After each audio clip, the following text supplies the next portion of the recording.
ایک گاؤں میں ایک باپردہ خاتون رہتی تھیں جن کی ڈیمانڈ تھی کہ شادی اسی سے کریں گی جو انہیں باپردہ رکھے گا۔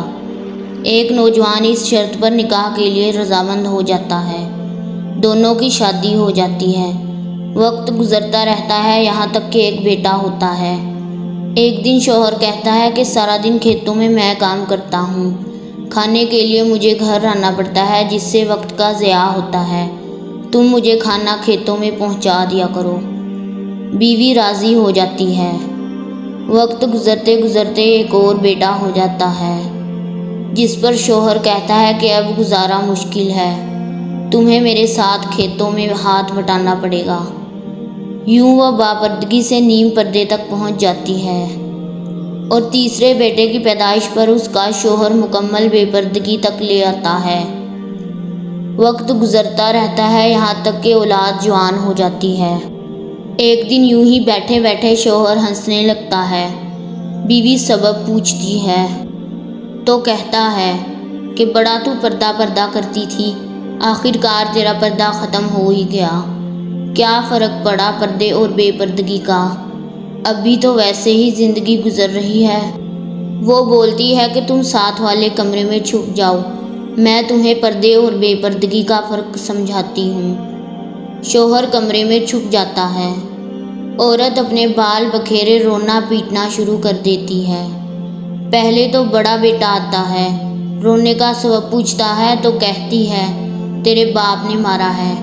بڑا بیٹا ماں کو سمجھاتا ہے کہ اگر مارا ہے تو کوئی بات نہیں، وہ آپ سے محبت بھی تو کرتے ہیں اور آپ کا خیال بھی رکھتے ہیں۔ وہ سمجھا بجھا کر چلا جاتا ہے۔ عورت پھر سے رونے کی ایکٹنگ کرتی ہے اور منجلے بیٹے کو بلا کر بتاتی ہے کہ تیرے باپ نے مجھے مارا ہے۔ منجلے بیٹے کو غصہ آتا ہے اور وہ باپ کو برا بھلا کہتے ہوئے ماں کو سمجھا بجھا کر چپ کروا کر چلا جاتا ہے۔ آخر کار عورت یہی ڈرامہ چھوٹے بیٹے کے سامنے کرتی ہے۔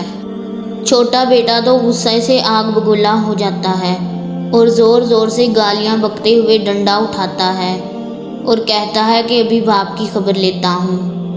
پھر عورت شوہر کو بلا کر بولتی ہے کہ پہلا میرے پردے کے وقت پیدا ہوا تو اس نے تیرا پردہ رکھا، دوسرا نیم پردے کے زمانے میں پیدا ہوا تو تیری آدھی لاج رکھ لی، جبکہ تیسرا جو مکمل بے پردگی کے زمانے میں پیدا ہوا تو وہ مکمل طور پر تیری عزت کا پردہ اتارنے گیا ہے۔ حاصل کلام: پردہ عورت کا فطری تقاضا ہے۔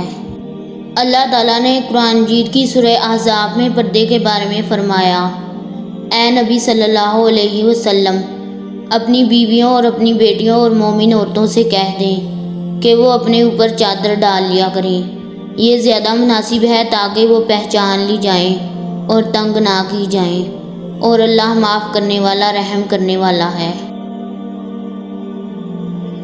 ویڈیو پسند آئے تو اسے لائک، شیئر اور چینل کو سبسکرائب کریں۔ شکریہ۔